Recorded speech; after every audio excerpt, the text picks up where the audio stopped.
ዝና እስከ መጨረሻው ድረስ ሉላን አጣት። ሉላና ሞገስ ከሀገር ወጡ። ለመሆኑ ሉላና ሞገስ ከሀገር እንዲወጡ ማን ነው የተባበራቸው? ዝና ግን ማህሌት አንቺ ነሽ የተባበርሻት በማለት ማህሌትን አንቋታል። ማህሌትም አስገራሚ የሆነ መልስ ሰጥታለች። ኤፍራታም እባክህን እያለች ብትለምነውም በፍጹም ማህሌትን በህይወት አለቃትም በማለት ዝና ሲዝትባት ነበር። ሰላም ሰላም፣ ውድና የተከበራችሁ የዜድ ሀበሻ ቤተሰቦች ለቻናሉ አዲስ ከሆናችሁ ሰብስክራይብ በማድረግ እንደዚሁም ቪዲዮውን በላይክ መጀመሪያ አትርሱ። ምሳሌ ድራማ ቀጣይ ፓርት ይዤላችሁ መጥቻለሁኝ። እስከ መጨረሻው ድረስ አብራችሁ ለመቆየት ሞክሩ። ቪዲዮውን በመሀል አስገባላችኋለሁኝ። ሞገስ ሉላን እስከ መጨረሻው ድረስ ነጻ አውጥቷታል ከዚህ ከዝና ከሚባል ሰው። ካሁን በፊት እንደተናገረችው ሉላ ከዚህን ወደ እሱ ከላካችሁኝ በህይወት አታገኙኝም፣ ወይም ደግሞ ወይ እሱ ይገለኛል ወይ እኔ ራሴን አጠፋለሁ ባለችው መሰረት ሞገስ በፍጹም ሉላ ወደ ዝና መመለስ የለባትም በማለት ከብሩክ ጋር ሲወያዩ ነበረ። ካሳለፍነው ፓርት ላይ ወደ መጨረሻ አካባቢ ሞገስና ብሩክ አሉበት ወደ ተባለው አካባቢ ዝና ሄዶ ነበረ። ዝና የሄደው ቀጥታ ወደነ ብሩክ ሳይሆን ምናልባትም ቤት ልጅቱ ምሳሌ ትኖራለች በሚል ግምት ወደ ቤት ሄዶ ነበር። ወደ ቤት ሲሄድ ግን ምንም አላገኘም። ምንም ያገኘው ነገር የለም። ምክንያቱም እንዳጣ ቤት ናታ፣ ሌት ልትሆን ትችላለች፣ ሉላን ያስቀመጧት ቤት ሊሆን ይችላል ብላ ተናግራ ነበረ። ምናልባትም ቤት መልሰዋት ይሆናል የሚል ግምት ስለነበረ ወደ ቤት ነበረ የሄዱት። ምክንያቱም ኤፍራታ እዛ ሞገስም ብሩክም አብረው ናቸው ብላ ስለነገረችው ሁለቱም አብረው ከሆኑ እቤት ደግሞ የሚቀመጠው ወይ ሉላ ናት ወይም ምሳሌን አገኛለሁ በማለት ቀጥታ ወደ መኖሪያ ቤት ቢሄድም አላገኛቸውም። ከዛም ተመልሶ ወደ ዳጣ ወደ ታገተችበት ቤት ሲመለስ ማህሌት ወድቃለች። ዳጣ ደግሞ አምልጣ ነበረ። ማህሌት እዛ ወድቃ ነበር ያገኛት። እርግጥ ዝና ሲገባ ማህሌት ከወደቀችበት ተነስታ ራሷን እያነቃቃች ነበረ። የት ነኝ በማለት የት ሄደች ልጅቱስ በማለት ራሷን እየጠየቀች ሳለ ዝና በጣም ተናዶ ወደ በሩን ከፍቶት ወደ ውስጥ ሲገባ እሷ ደግሞ ዝናን ስታየው ይበልጥ ደነገጠች። ድንጋጤዋ ደግሞ ዳጣን ፈታ የለቀቀቻት ሆን ብላ ፈታ የለቀቀቻት ነበረ የመሰለው ለዝና። ዝናም በፍጹም ልለቅሽ፣ አንቺን ልፈታሽ፣ ልለቅሽ ከዚህ ቤት በህይወት መውጣት አትችይም በማለት ኤፍራታም ተደውሎላት ወደዛው ወደ ዝና ወዳለባት ቦታ ትመጣለች። ኤፍራታ ስትመጣ ዝና ማህሌትን አንቋት ነበረ ያገኘችው። ኤፍራታም በጣም እየተንቀጠቀጠች በጣም እየፈራች እባክህን ልቀቃት፣ ምን አጥፍታ ነው በማለትም ስትናገር ነበረ። እሷ ትንገርሽ፣ እሷ ምን እንዳደረገችኝ እሷ ትንገርሽ፣ መያዣ ብዬ ያስኳትን ልጅ ፈታ ለቀቀችብኝ፣ የሆነ ነገርማ ከኋላ እየሰራች ነው በማለት ሲጮህባት ነበረ። ማህሌት ደግሞ በጣም ተደናግጣ እያለቀሰች ጉሮሮዋን አጥብቆ ስለያዛት እባክህን እሞትብሃለሁ አታጥብቀኝ እያለችው ነበረ። ይሁን እንጂ ማህሌት ምንም ያክል ብትጮህ ዝና ግን የማህሌትን አንገት በፍጹም ለመልቀቅ ፈቃደኛ አይደለም። አንገትሽን የምለቅሽ ወይም ደግሞ ከኔ ቅጣት ልትድኝ የምችው ልጅቷን ለምን ፈታሻት፣ እንዴትስ ፈታሻት የሚለው ላይ ነው። ከዛም በኋላ ዳጣም ካመለጠች በኋላ ቀጥታ ወደነ ብሩክ ደውላ ነበረ። ዝና እየመጣ ነው፣ ራሳቸውን ጠብቁ። ኤፍራታ ስላየቻቸው ኤፍራታ ደውላ ለማህሌት ስትነግራት ማህሌትና ዝና ደግሞ አብረው ስለነበሩ እኔንም አግተውኝ እዛን ሰምቻቸዋለሁ በማለት የአጭር የስልክ መልእክት ታስቀምጣለች። ብሩክም በጣም ተደናግጦ እሺ አንቺ የት ነሽ በማለት ሲጠይቃት እኔ በኋላ እነግርሃለሁ፣ ብቻ ልጅህን ጠብቅ፣ እንደዚሁም ሉላን እባካችሁ ጠብቋት፣ ራሳችሁም ወደ ቤት ላለመግባት ሞክሩ፣ ሉላ መገኘት የለባትም እባካችሁን በማለት ቶሎ አጭር መልእክት አስተላልፋ ከዛም በኋላ ብሩክና ሞገስም እንዲሰወሩ ሆነዋል።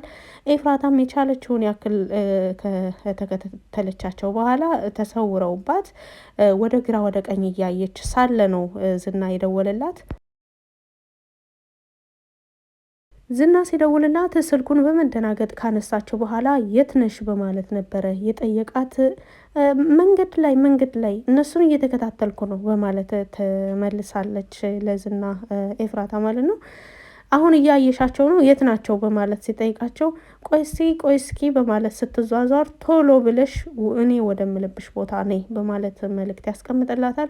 እሺ በቃ አንተ አግኝታችኋል እንዲህ በማለት ኤፍራታን በመደናገጥ ነገሮች እየገቧት ስላልሆኑ ምክንያቱም ለብዙ ሰዓታት ከኋላቸው እየሄደች ስትከተላቸው ነበረ። የሚገቡበትን ቤት በተለይ ቼክ ለማድረግ የሚገቡበት ቤት እዛ ውስጥ ምናልባት ሉላ ልትኖር ትችላለች የሚል ግምት ስላላት ኤፍራታ ደግሞ ማህሌትን ለመተባበር እንደዚሁም ደግሞ ማህሌትን ከቤቷ ለማስወጣትም ጭምር ታጥቃ እየሰራች ትገኛለች። ይሁን እንጂ የአሁኑ አልተሳካላትም። እሷም ሆነ ማህሌት ሁለታቸውም ችግር ውስጥ ገብተዋል። ሞገስና ሉላም ከአካባቢ ተሰውረዋል ማለት ነው። ብሩክና ሞገስ ለቀናት ያልተስማሙበት ጉዳይ የሉላ ጉዳይ ነበረ። ሉላ ትመለስ አትመለስ የሚለው ጉዳይ ነበረ። ሉላ ወደ እነ ብሩክ ስትመጣ ይህን እቅድ አቅደው እንደመጣች አታውቅም ነበር። ነገር ግን ካሳለፍነው ፓርት ላይ ዳጣ በአመጣቸው ሀሳብ እርግጠኛ ነሽ ወደ ዝና ላትመለሺ በማለት ስትጠይቃትም አዎ ምን ነው የሰማሽው አለ እንዴ በማለት ሉላ ዳጣን ጠይቃን ነበር። ዳጣ ግን እውነቱን ለመናገር ፈቃደኛ አልነበረችም። ይሁን እንጂ ሉላ በራሷ መንገድ ሞገስን ጠይቀው ሁሉን ነገር እንዲነግራት ሆናለች። ሞገስም ለሉላ ሁሉን ነገር እኔ አልደብቅሽም በማለት ሁሉን ነገር ከነገራትም በኋላ ያንን ሊያደርጉ የቻሉበት ምክንያታቸውን ስታውቅ በእነሱ ሀሳብ ተስማምታለች እንጂ ለሆነ እንደ ተያዥ ነገር ለመያዣ ነገር እንዳመጧት ለመጀመሪያ ስትሰማ ሉላን በጣም ተናዳ ነበረ።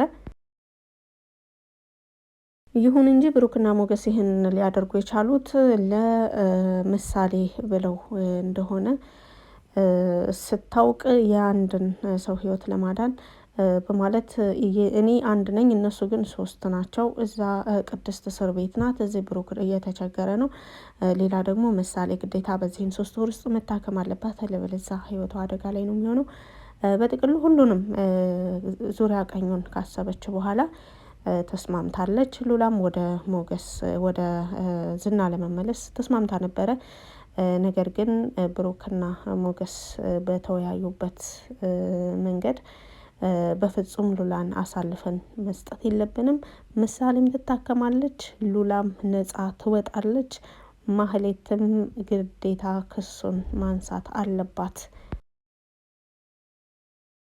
ብለው ሁሉን ነገር ወስነው ሉላና ሞገስ ከአካባቢ እንዲሰወሩ እንደዚሁም ደግሞ በማንኛውም በሚመጣበት ነገር ዳጣና ብሩክ አብረው እንደሚወጡትና በፍጹም ለእነዚህ ሰዎች እጅ መስጠት የለብንም። እኔን እኮ ብታየኝ አስረውኝ ያላሰቃዩኝ ስቃይ የለም።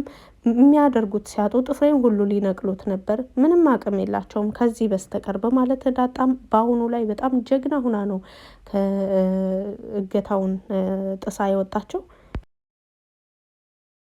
ምክንያቱም በጣም ተስፋ ቆርጣ በነበረ ጊዜ መሞቴ ካልቀረ በቃ የፈለኩትን ሰድቤያቸው ነው የምሞተው እንጂ በፍጹም እንደዚሁ ዝም ብዬማ አትገሉኝም በማለት ብዙ መናገር የፈለገቻቸውን ነገሮች ሁሉ ተናግራለች። ከዛም በኋላ እየቀረም ካለ እርግጠኛ ከሆናቸው ንገሩኝ፣ በደንብ ተናግሬያቸው ነው መሞት ያለብኝ በማለት ዳጣ ደስ የሚል ጀብድ ሰርታለች። ይሁን እንጂ በተለይ ዳጣ ማህሌትን በዛ መልኩ መታት ወደ ውጭ መውጣቷና እንደዚሁም ቶሎ ለብሩክ በመደወሏ ካሉበት ችግር እንዲወጡ አግዛቸዋለች። ዳጣም ቀጥታ ከደወለች በኋላ ከሰላምታ ቀድማ ነበረ ወደ ጉዳዩ የሄደችው። ምክንያቱም ዳጣ በማንኛውም አጋጣሚ ሊደርሱብኝ ይችላሉ የሚል ፍርሃት ነበራት። ነገር ግን ሞገስና ብሩክ ችግር ላይ እንዳሉ እንደዚሁም ደግሞ ሞገስና ብሩክ አብረው እስካሉ ድረስ ምናልባት ምሳሌ ለአደጋ ልትጋለጥ ትችላለች በሚለው ግምት ነው እንግዲህ እንደዚህ ተጣድፋ ዝና እየመጣባችሁን እንደዚሁም ደግሞ መሳሪያ ይዞ እየመጣ እንደሆነ ዝናና ማህሌት ደግሞ እቅዳቸውን ሁሉን ነገር አብሬያቸው ስለሆነ የቆየሁት አስረውኛ አግተው የነበረ የቆየሁት አሁን ግን አምልጫለሁ፣ ለእኔ አታስቡ፣ እናንተ ራሳችሁን ጠብቁ፣ ቶሎ በሉ፣ ፍጠኑ በማለት ከተናገረች በኋላ ዳጣ ስልኳን በዘጋች ጊዜ ነበረ ብሩክና ሞገስ አስቸኳይ የሆነ ውሳኔ የሉላንና የሞገስን አብሮነት ያወጁት። ምክንያቱም ብሩክና ሞገስ ከአሁን በፊት ከዝና ጋር በተለያዩ ነገሮች ተጋጭተው ከዝና ጋር ምንም አይነት የሆነ ከሱ እጆች ለመራቅ አልቻሉም። እባክህን በቃ ትቼህ ሸሽቼህም አተወኝም፣ ለምንድን ነው የማተወኝ በማለት ሞገስ ከአሁን በፊትም ለዝና ሲጠይቀው ነበር። በፍጹም አልተውህም በማለት ነበረ የመለሰለት። ስለዚህ ግዴታ መረር ያለ ውሳኔ ያስፈልጋል በማለት በአሁኑ ውሳኔያቸው በጣም ጠበቅ ብለውና ይሄን ነገር እስከ መጨረሻው መታገል አለብን ብለው ቆርጠው የተነሱ ይመስላሉ። ለጊዜው እየተሳካላቸው ነው ያለው። ማህሌት ግን በጣም ችግር ውስጥ ገብታለች። ማህሌትን በፍጹም ሉላ ያለችበትን ካልተናገርሽና ወደ የት ሀገር እንደሄዱ ካልተናገርሽ በህይወት አለቅሽም በማለት ሲናገር ነበር።